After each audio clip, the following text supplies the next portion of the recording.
start.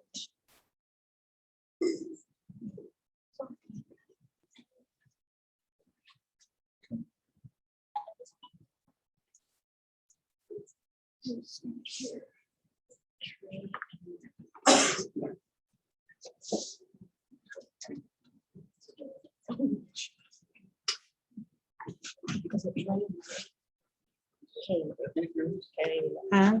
Trey and Morty not here. Can you see? I call this meeting of the Boyd ISD Board of Trustees to order. Let the record show that a quorum of board members are present. This meeting has been duly posted according to Texas Government Code 551.049. Rise for our pledges.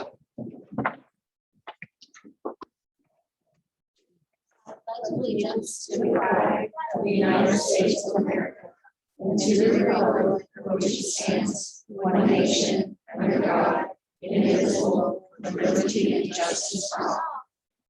Honor the Texas flag. I pledge allegiance to the Texas, one state, under God, one indivisible.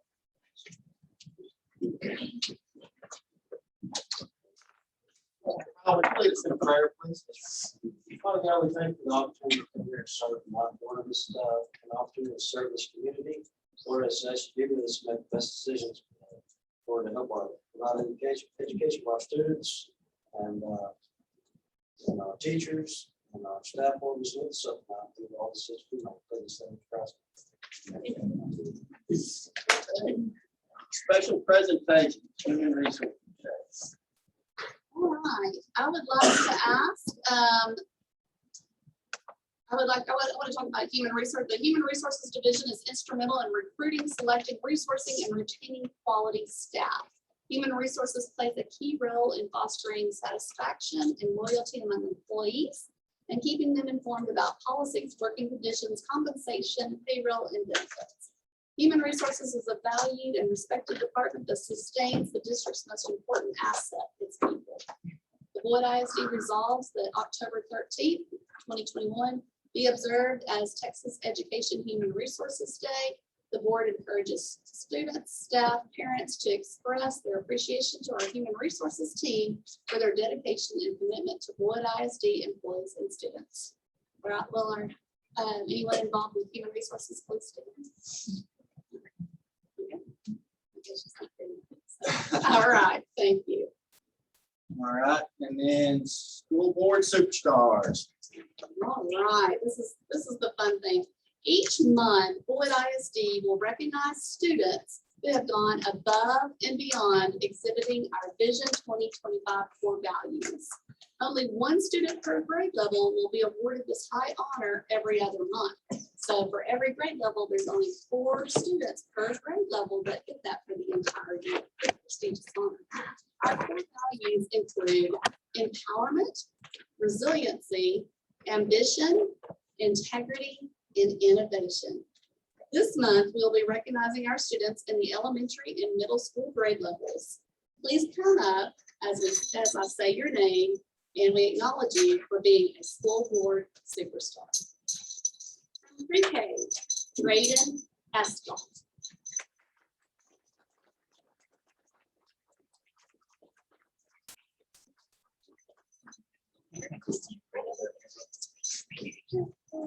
Kindergarten, Fabian Rodriguez.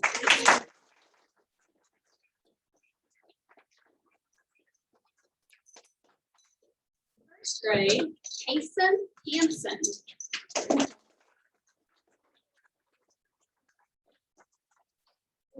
Second grade, Eliza Ramirez.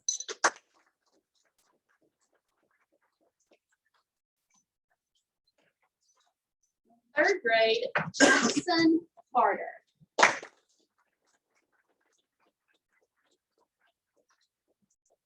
I'd like to invite our 7th grade winner, Reese Ricks.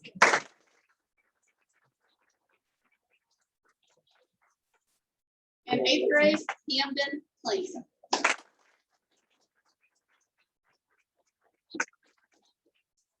Come up and take your picture with our superstars.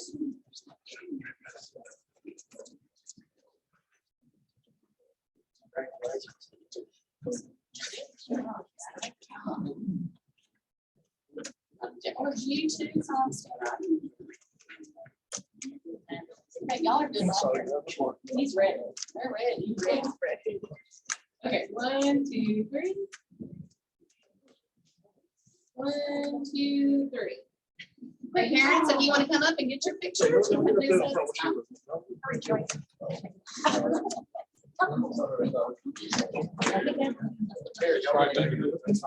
Let's do that right now and we'll put it back.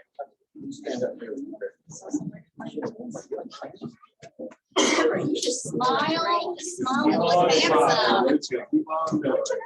All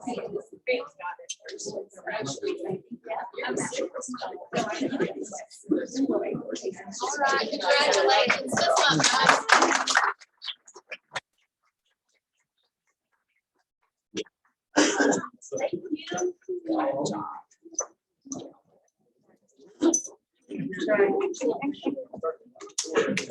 And parents and guardians, I understand it's bedtime or close to, so if you need to leave, feel welcome to do so.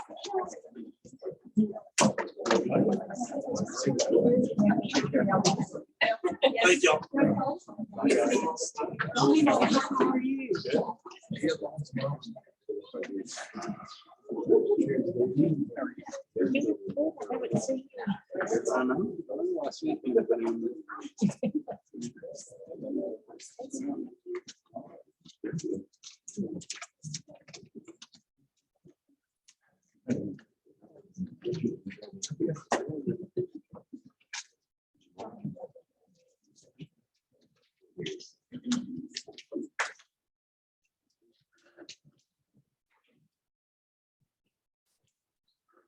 Okay, agenda item number 3, open forum. Have anybody sign up? Yes, sir. We have Walter Ransom, and he would like to address fighting.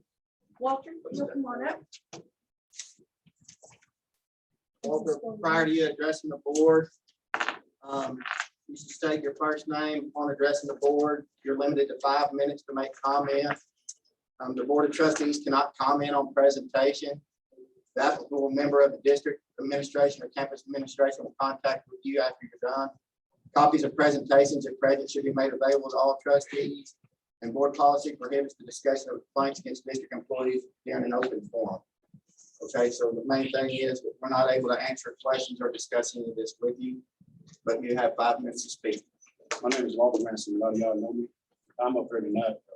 There was an incident happened last week with my daughter and 2 other girls. My daughter was suspended, fingerprinted, put in a AP school for 30 days, can't share, can't do anything. I've called the school numerous times, starting last year. Never received a call back. I called Dr. Barty numerous times. Got into Miss Betty over there, and she was in a meeting. I've never met the principal. I don't know who she is. I've always talked to Mr. Nash over there.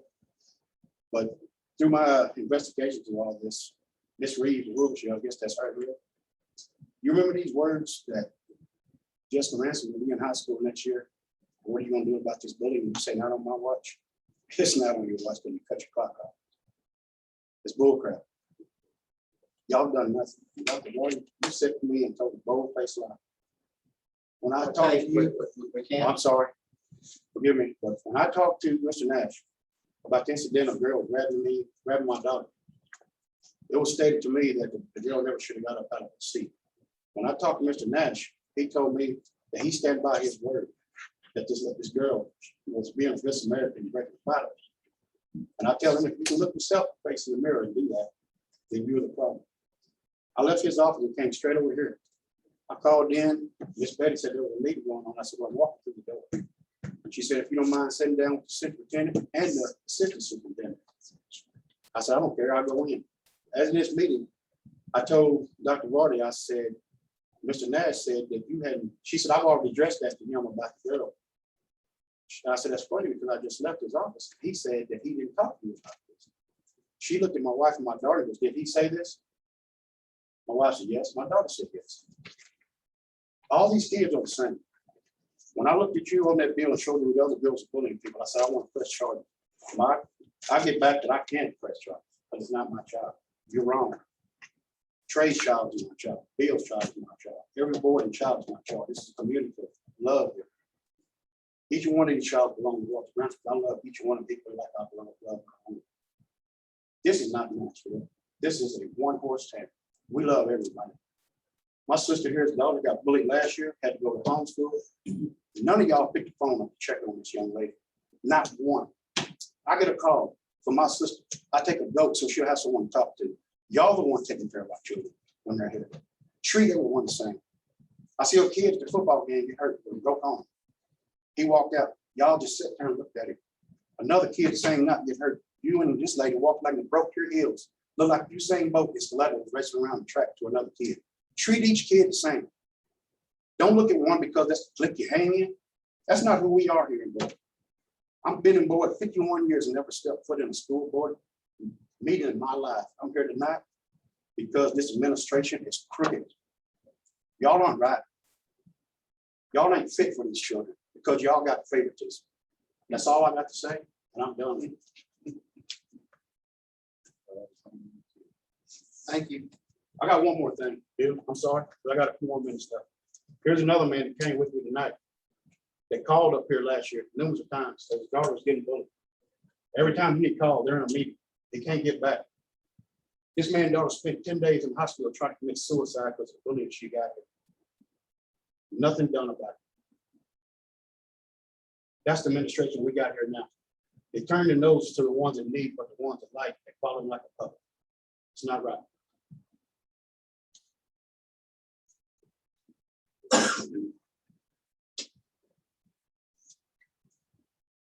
Okay.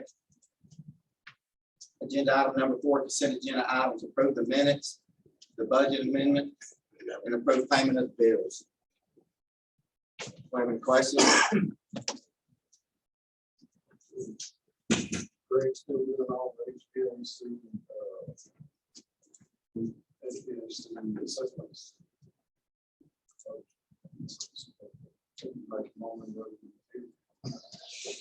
I don't know, I'm just asking. Yeah, see that. Yeah, 3,500. So, yeah, no, totally. Right. And if that's what, if he's the one that, you know, if we're not having a new contract come out, that's in line with regular price.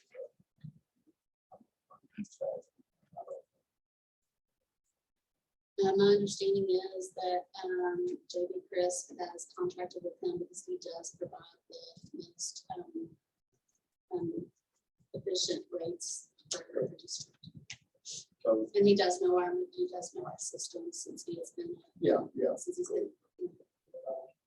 so are you asking for, you'd like some detail behind what he's working on? No, I just want to make sure that his rates are not performance. I mean, we know the system. I'm just asking. Okay. And then there was a $25,000 check for UPS battery backup. What is that?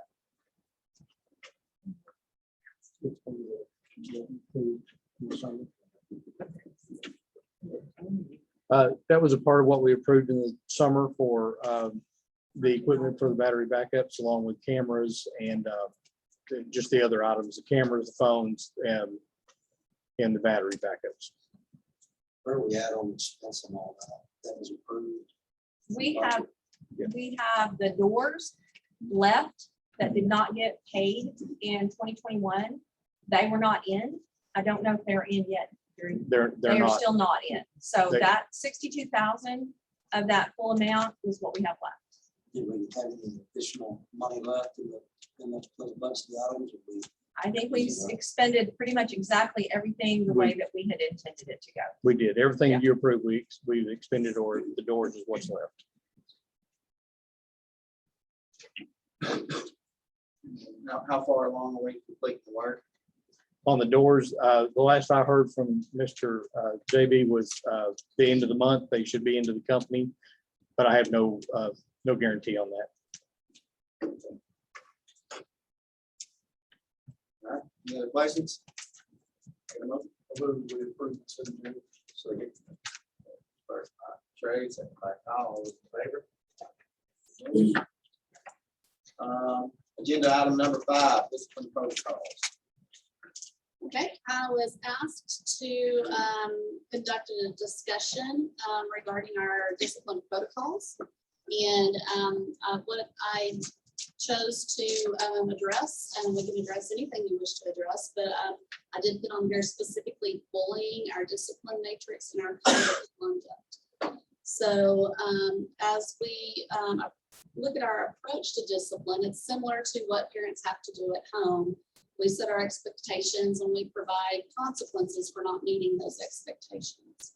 Our response to behavior has been swift as we place staff strategically in places where students could demonstrate such behavior, such as in open settings, cafeterias, hallways. So we make sure that we have people in those places to offset such discipline as much as we can. The 3 documents that I just discussed guide us in our disciplinary decision-making.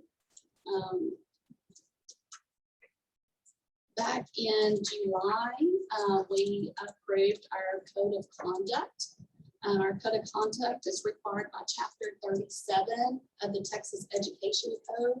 Chapter 37 of the Education Code is our statute, our law that we must abide by. And it provides methods, options for managing student behavior, preventing and intervening in student discipline problems, and imposing discipline. The discipline matrix that we have in July of 2018, we adopted a code of conduct that had the discipline matrix included in the code of conduct. And the ones that were on the board with me, if y'all recall, we had an issue at that time of 2 different students getting disciplined different ways for the same offense. So we went through, I think Daniel and Mr. McDonald led the committee that put together the matrix, and then we put that in our code of conduct. So I guess what I'm wondering now is, why is our discipline matrix, why is it private? Why is it secret? Why is it not part of the code of conduct? Why is it not posted on our website? I want all of our parents and our students know what the discipline and what the penalty is for each offense. Okay, it's not a secret. And if any of the principals want to help create this year, want to pitch in, please feel free to do so. Our discipline matrix is an internal document that's used by our administrators at their discretion for discipline. Each incident is different, and so the document was created to provide a standing means where all principals could calibrate their practice and do things in a similar form across campuses. So our behavior coordinators, which are typically our APs with the state of Texas, we have to identify who on campus is our behavior coordinator, and they're traditionally our assistant principals, and if we don't have an assistant principal, it's our principal. And they will, and this is a means for a firm, fair, and consistent matrix across the board. So they use it to calibrate themselves amongst the district. That's my question. Yeah. If it's not put out for the parents, if the parents can't see it, if the students can't see it, if everybody in our community cannot see what that matrix is, how do they know it's firm and fair? Especially when we have an incident like we've had at the high school in the last month, where we had several students get in a fight, and one of them gets punishment far beyond the others. If it's out there and we all know the consequences of what took place, it's as firm and fair as it can be.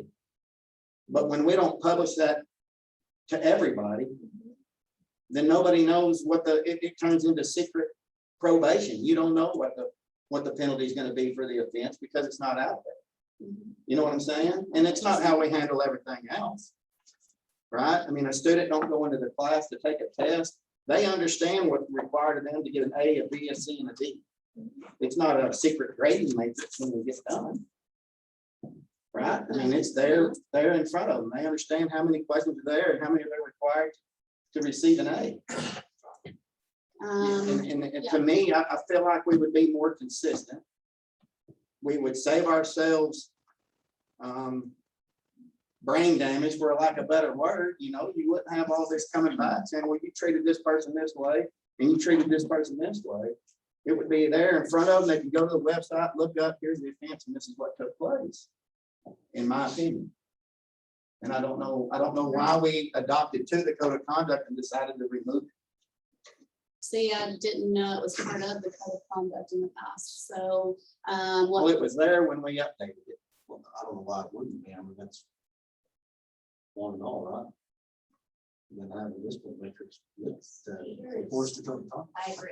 okay, I mean, in July, I didn't know that when we approved it, that it wasn't in there. I mean, no, take that back.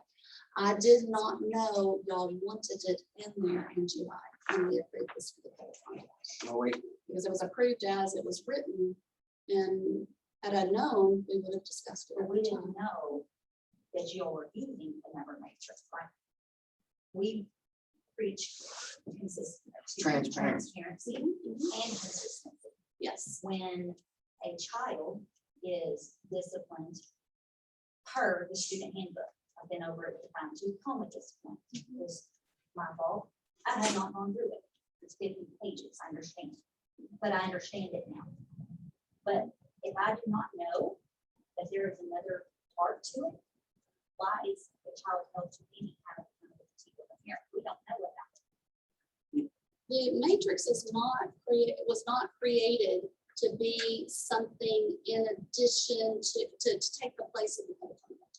It's not, it's just to help our principals to say, okay, I'm thinking when we do this, I would do that. And so it was for our principals to calibrate with each other. It was a tool for our principals across the board to make sure that when I assign this is what I'm meaning.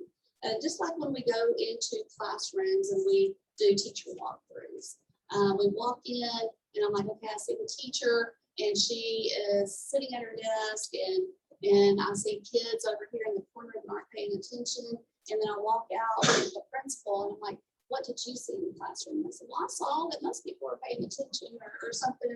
And they go, well, did you see the kids in the corner not paying attention? We're calibrating.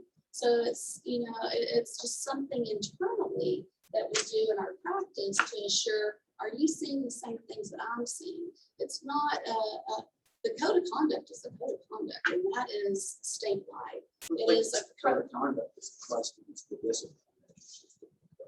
Okay, well, we can show you our calibrating measures. So, right, but why do we take? I don't understand why we took it out, and it made me not hear that. I understand that. Why would we take that out? If it was in there for a purpose, why was it taken out and not put back in? Again, we need to be very transparent. And I'm being transparent. When I came here, the discipline metrics was not in the code of conduct. All right, so let's look that up. Because we adopt it every year. When Mr. Van was here, it was in there. So I don't know that the code of conduct got changed between Mr. Van and you. But it was there when Mr. Van was there, but I didn't break my laptop out, start going through all the agenda. But I did go through and look up July 2018 when we originally adopted it. If So I we can, know it was there. you know, if that's what you want, we can put it in there. Do you not see how much stress and relief it would take out of this district if we just put it out there for everybody to see? We can do that. I did not know that was the wish of the board to put the matrix into the code of conduct. And we will.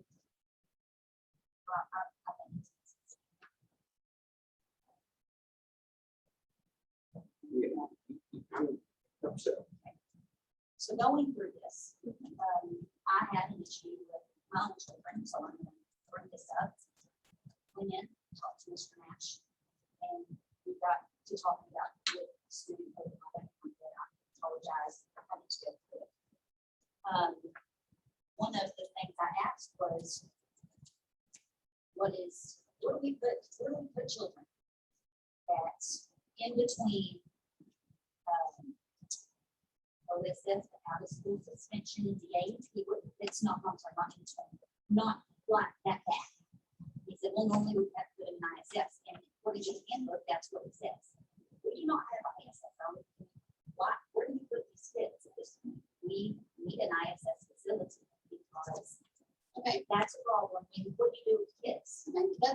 that's a very good question. I do not like for our students to be out of the instructional setting. So I asked all of our campuses, can you come up with something that doesn't take them out of learning? And I said, yes, we can do an after-school detention. And I said, that works, because once a kid is removed from the classroom, they're not learning. You can put them in ISS, you can give them worksheets, but they're not learning from a teacher. And so I do not believe in ISS. I hate OSS. I mean, I want our kids to be in the classroom at all times. And if we remove them from the classroom, they're not learning. So they still are getting a consequence after school. And so the principals and assistant principals are staying after school with these children to serve their ISS time, what would have been. I personally asked them to not take kids out of the instructions. So far this year, we've suspended them. Every student's been 3 days suspension. That's as far out of the classroom as you can get. I mean, at least ISS, they're still getting their work. Okay, so every student, I can't speak to that because I don't know who you're talking about. And only those parents that have had their student involved in something know that. There's just a lot of confusion going on from the fight you're talking about. There's been a lot of There's been 5 fights. We're not talking about this. There's across the board. I'm genuinely concerned. This is a pattern that is not getting in, and I need to know where it's connected. This is not okay with me. I'm very upset about it. 5 since the start of school. 5 in the district, in the whole district. In the last 2 or 3 weeks. So Less than 3 intermediate, weeks. No, middle school. high school is what I'm. there's been And I 5 fights. because both my girls are in high school, right here. So that is my concern, both of my children. Again, I have personal issues with my own children, and I would like to know, some issues that from myself and from other parents that have called me over the last week or so. The parents were not contacted, their children contacted them. I would like to know what the protocol is. If that's a problem, when you have a fight, immediately the next step should be, you call those parents. When it's been 55 minutes or longer, and a child's parents have not been contacted, and that was from a parent, I verified that today from 2 of them. How long was it? It was 55 minutes, and the sister saw the video and called the mother. That's a problem. Okay, these are these rules from the student code of conduct. I would like to know why they're not being followed. I will look into that because that is not okay with me. I just had a principal meeting just last week, and I said you are to return all phone calls within 24 hours. If you're on an ongoing investigation, you are to follow up within 48 hours, and parents are to be contacted swiftly. Okay. They're not. I'm not defending that, but I'm. There is no one in contact with franchise. Correct. Correct. I mean, mine's not gonna show me. He's gonna, his mother. It's gonna be just like that. Parents are gonna find out. I guarantee you. Yes. We're gonna get kids into the principal's office, detained, and call their parents. I promise you, it's not gonna. The sister is in college. She saw the video. She's away in college and then called her mother. That's the issue that I And then have. But I agree with you. the mother called the school, or 55 minutes I absolutely. later that the school called the mother The mother ended up coming up to the school. before she got called from the school. Correct. In the same process, it's not really. We have the same leadership. Not in the same. We have the same. The principal, when asked for, was not available. choosing meetings. There's a lot of meetings. A lot of meetings going on. I would like to know why the parents and children are not given an active plan. These kids have no idea, or the parents, what to expect when they come back to school, including myself. Have no idea what is going to happen once I send my daughter back and we have a problem. Are we going to call in the hallway? Are they going to be sitting together next in class? Do they have a sit down and discuss why they're not going to do this anymore? No, there's not. I will tell you, there is not.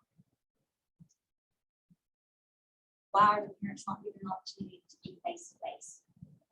If that had been an option, this other major problem would never have gotten before. You describe parents, you mean the, Hey, let's get your parents and your parents together, or hey, I would like to get both sets of parents in here. Let's discuss what's going on. yeah, That could have avoided. it could, that could be a solution, but I've had another parents and they were going to, and they threatened to physically assault the other parent. So, We have an SRO for a reason. so I don't want to put another adjunct in that type of a situation. But if it can, And how would I know that it would solve the problem, or would it just quit? why would you not try? What we're doing is- I would love to have had an opportunity, to have an opportunity to talk with that parent and say, look, here's the problem that's occurring, because they may have no idea. I'm just getting part of the story and conversing with one person. But if I talk to the parent, hey, we have to get these kids together, parents together, let's get it shut down. Some of these problems would not even be occurring.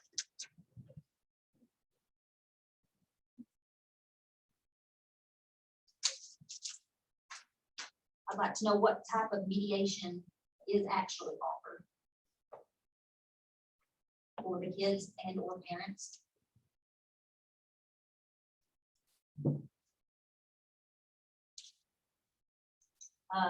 I would also like to see counseling mandated for these children who are physically harming each other, physically getting into fights. There is a reason. They did not just walk up to another child for no reason, generally, and hit somebody. I do not think that we are addressing the core issue. And that's where I see a lot of these problems going away, if we would address the issue immediately. But I do not want to hear again, I just didn't know. I don't believe that. I have a very difficult time believing that. There are supposed to be teachers standing outside their doors, in the cafeteria monitoring, in the hallways, in the parking lots. These are facts that are happening out in the open, and you all I see children videoing. I do see people running.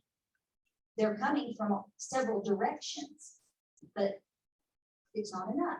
What we're doing is not working. And that's why I'm very upset tonight. I've had a phone call. These parents are hurting. Their children are hurting, and we are doing nothing to help them. We are not giving them what they need. My voice is for the children's side. I do not care about anything else other than that. What are we doing to protect our children, getting them help? Something is wrong. Whether it's, and I don't want to hear, oh, well, they might have said something to them that doesn't constitute somebody hitting. You're right, but as an adult, I will only take so much. And then I'm going to snap as well. I'm not advocating violence by no means. But these kids are lost. They don't know what else to do. Yeah, you want both sides to be addressed. The bullying side needs to be addressed and the fighting side needs to be addressed. I told you last year when I had to pull my child out of school last year. completely. And was there something done? No, there was not. I just didn't say anything because I handled it quietly. I'm very angry at this point because now I can handle my children. These other parents are scared to say anything. These kids are scared. So now they're just fighting to get their point across.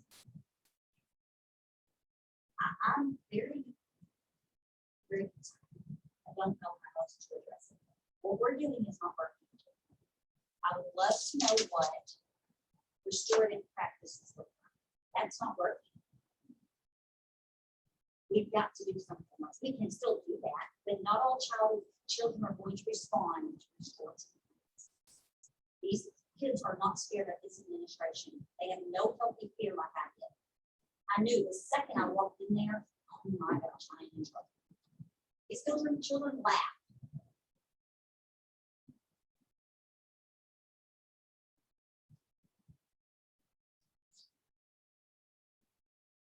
I know I was not checked on my child much. So what are we doing to check on this year? Other colleagues? We, our community is concerned. After this time and time again, concerned what is going on. I can't answer that. What's gonna happen when you subdivision is built? There'll be a lot of different other kids in different areas. Kids grew up different lifestyles. This is, I went into education to advocate for children.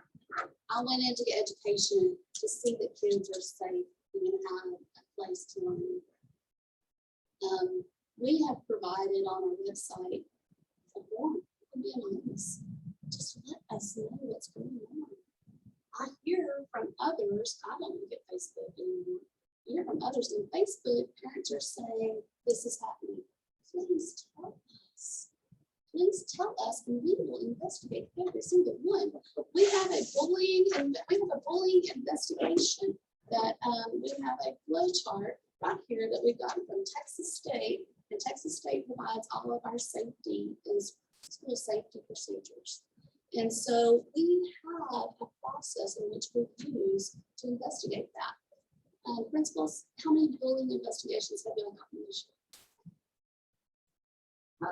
year? That's the problem that the parents are telling us. They're trying to contact us and we cannot be contacted. That's what they're here trying to tell us. I tried for over a week to get into contact with the school because this parent had text messages and emails from another child telling this child, I'm going to do the crap out of you. Tried for over a week.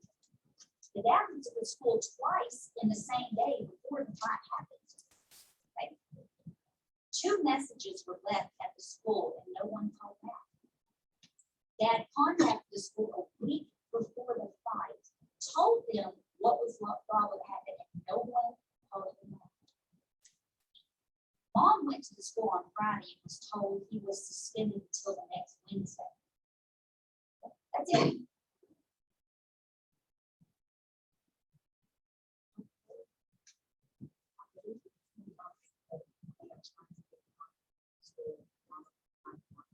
This fight completely preventable. They thought the kid came back to school, they shook hands and said, if we can get to them before that point, why are we not? So you want them to let you know, but we're not giving them the opportunity to let you know. They didn't know about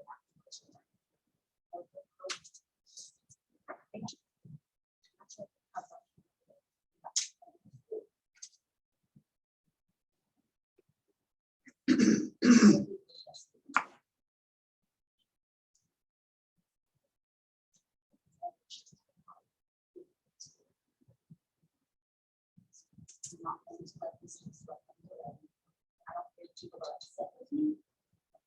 Mad at me. I'm advocating for my children, which are my children, and I'm working. That's why I'm here. I'm done playing with I want to, I'm not trying to affiliate anyone, I'm not trying to help anybody else, I just fixed.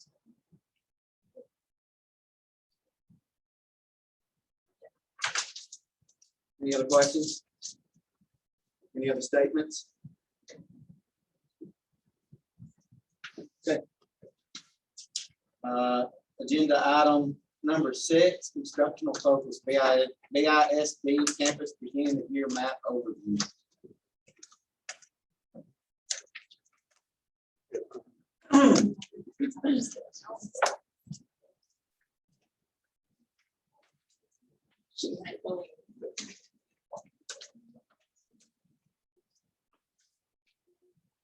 Everyone, good evening.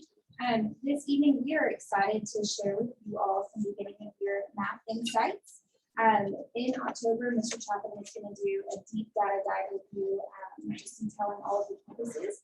But we wanted to be able to, we wanted to be able to share with you tonight some celebrations, instructional resource needs, map data dig highlights, and then some key conclusions. Thank you. So kicking off celebrations this evening, these were just some of our map successes and just some areas that we want to highlight for you. At Boyd Elementary, our teachers are now empowered and equipped with the tools and knowledge to pull meaningful data, especially coming out of our map PDA. Also, we just have already seen a ton of growth with our Tier 3 reading students. The intermediate school is celebrating not only our classroom teachers administering math, but taking that data and analyzing it to determine the teachers what the teachers need to do for individual students to address learning and celebrate their achievements. At the middle school, after our video live testing, we've seen a lot of retention that's come through stronger than we were last year through the math testing that we've had throughout the year. And it's also created some new opportunities for us at the middle school, both for teachers and students. Teachers were able to offer more more advanced courses, and we were able to target students who were not normally signing up for those, who were so successful on math, and go target those students to really extend them throughout the year. So a lot of good information coming from the community on that side. Excuse me, when you say retention, do you mean the student retaining what you taught them or teacher retention? No, student retaining. So and you'll get more of it in October. But yes, sir, we came in stronger this year after last year. A lot of sixth grade success last year coming with us. At Boyd High School, we've seen a cultural change. Our teachers have taken ownership and empowerment of the test and the test in its full entirety. Not just looking at the test as one form and fashion and 3 times that they take it each year, but something that they're breathing life into and creating lesson design and intervention and extension around it. As well as we have a few TEAP specific celebrations. Coach Chancellor was super excited because one of the TEAPs that they hit right before the BOY math test was author's purpose. You have to keep in mind with BOY, she has only had these students for 3 weeks, but thanks to her work on author's purpose, they scored relatively well on that, and she was super excited for that. All right, as we move into resources, you're going to hear a lot of us talk about MyPath.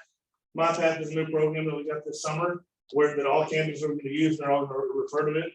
But MyPath is a supplemental reading and math program, and it's designed to give students exactly what they need from the math test. The math talks to MyPath for math and reading, and keep up, catch up, or extend on what they've gone through. Students have direct instruction from this program. They're able to do it in class or during other times of the storm that we're able to do that. So like I said, as you hear, MyPath is a program that talks directly from the math test of the students, so teach directed on what those students are needing or able to extend on. Along with resources at the middle school, I'll go first since I go up here. We're using MyPath and math, as well as Alex for algebra. And I think is another standardized program that's able to extend our students on another resource. In reading, we're using MyPath and Study Sync, which is an online program for students to access both at school and at home in order to maintain that instruction, whether they're there or to go back and refer to the options online, as well as Think Up. For Boyd High School, reading specifically, MyPath and Study Sync, as well as math, MyPath, Alex, and Delta Math. For the elementary, we are also using MyPath for both reading and math. Along with that, we are using Reading A to Z, which has a ton of great features that also link to math. And then also Saxon Phonics paired with Heggerty. But another exciting thing that our teachers are going through, kinder and first grade teachers are part of the Science of Reading Academy, which is part of household too. The intermediate school is using MyPath for reading, study sync, and think up. For math, we are using MyPath, ST Math, and think up as well. You've heard a few times over now about our math data dig. On September the 3rd, Ms. Cleveland and Ms. Chapman planned and facilitated a half day of professional learning for teachers focused on math data analysis. All Boyd ISD teacher participants walked away with the knowledge and understanding of the following reports: class reports, achievement and success quadrant, student profile report, learning continuum, class breakdown, and goal setting with students. What does that mean to you? That is multiple reports that students can use day in and day out, and teachers can use when planning intervention and extension opportunities for those students. The purpose of these reports are to allow for enhanced understanding of what MAP provides in terms of student learning outcomes, instructional planning, student intervention and extension, as well as student goal conferencing. Thanks to this BOY MAP data dig, MAP is no longer a 3 times yearly exam, but a true assessment of where students are and how we as instructional leaders can best provide support to them to get them to where they want to and need to go. And that's me. At Boyd High School. That's okay. I'm gonna get closer. At Boyd High School, 100% of 9th and 10th grade form teachers are implementing MAP data in their instructional planning and lesson design. At the middle school, our teachers have full groups and look at our bubble students for our variances and their teachers. That's for all content, not just math and reading, but our history teachers can pull that up and help work with grouping based upon the math data. And once we get secondary students, they're interchangeable. Those teachers can kind of look to see who they want to group and how they want to group those students to help them achieve, whether it's through like-minded students or peer tutoring as well. The intermediate's MAP data dig allowed us a reliable view of current academic level and need. It also allowed us data to be based for future MAP goals. When we have fall parent, teacher, student conferences, these occur every year, but we have changed these conferences from parent teacher conferences to parent teacher student conferences, and they are led by the student. Okay, so as you've heard, MAP data dive, the whole thing was very successful, really empowered our teachers. At the elementary, we began flex grouping. You've heard swarm, it's the same thing. We started that the second week of school, but we use end of year MAP data in order to create those groups. So after September 3rd, our teachers were able to use the reports pulled from the new MAP from the beginning of the year, and they were able to realign groups as well as instructional resources and just and able to differentiate in a better way so that it was in real time. Our conclusion, the benefits and knowledge that we acquire from the administration at the beginning of your MAP test is invaluable. Our fall conferences, swarm, intervention, extension, PLC, data digs, goal setting, all are possible by the data that we learned from these. Like the intermediate, the elementary is also doing fall conferences right now. So anywhere from a K through a 3rd grader will be leading their parent-teacher conference, talking about their goal setting. And that's very powerful because we're really trying to push ownership and autonomy and get our students able to have those conversations and own the learning process. So it's been great to facilitate that with them. Flex time provides a great opportunity to truly differentiate based on the needs of all students. And that's something that we're able to do through Flex by the way of MAP. So that's been great for us. And then also through professional learning communities and our Boyd Elementary Ed Camp, we are able to do continuous professional development for our teachers. At the middle school, after the data dig, after all the math testing, we were able to readjust our form groups, which we've had for success the last week and a half. And the best part of that about this is all of our students who are extension are also getting MyPath weekly. So we're able to extend those students as well as target some of the things that our students who may not get all the intervention time, give them time to grow themselves as well. And we have our goal setting meetings coming up this week at 2 days actually, where we're able to go in and students are able to take track of their, ownership, thank you, of their own results and their goals going forward. At the high school, what we are focusing on between BOY and middle of year is MAP student goal conferencing, swarm intervention and extension, and then incorporating that data into our PLC focus as grade level and content.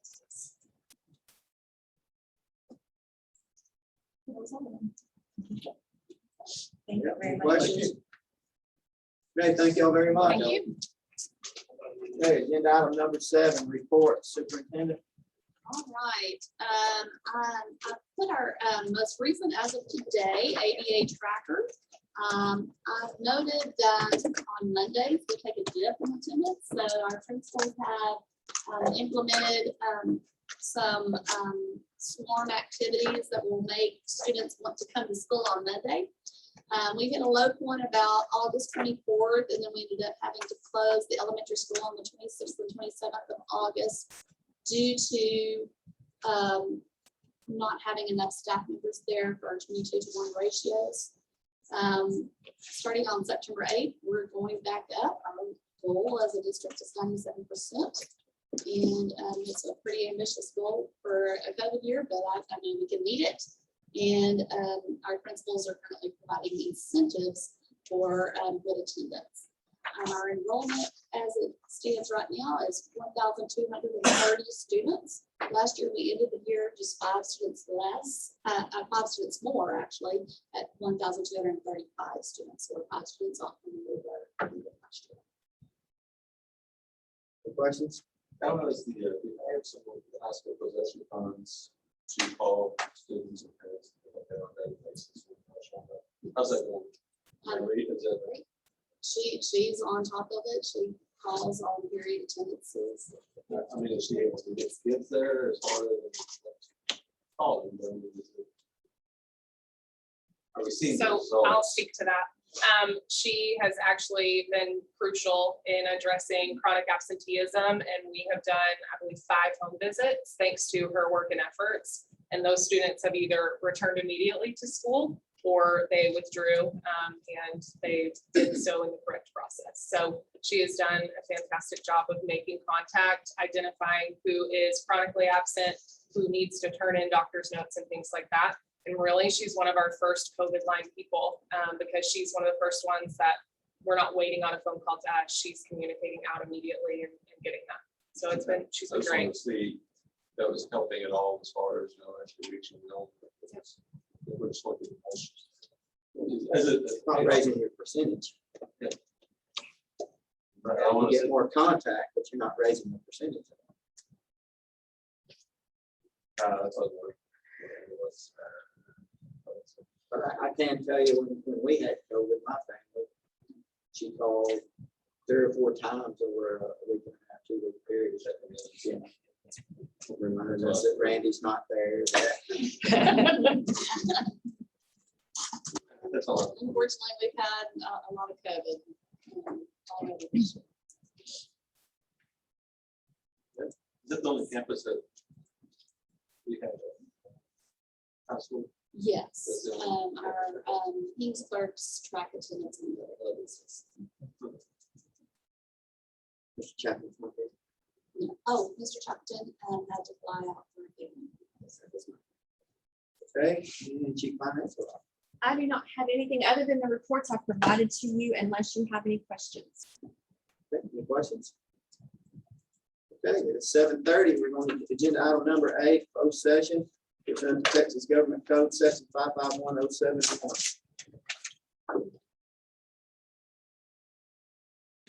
Yes, sir.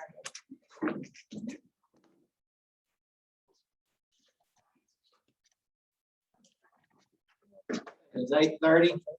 Turning from closed session, action resulting from closed session. No action.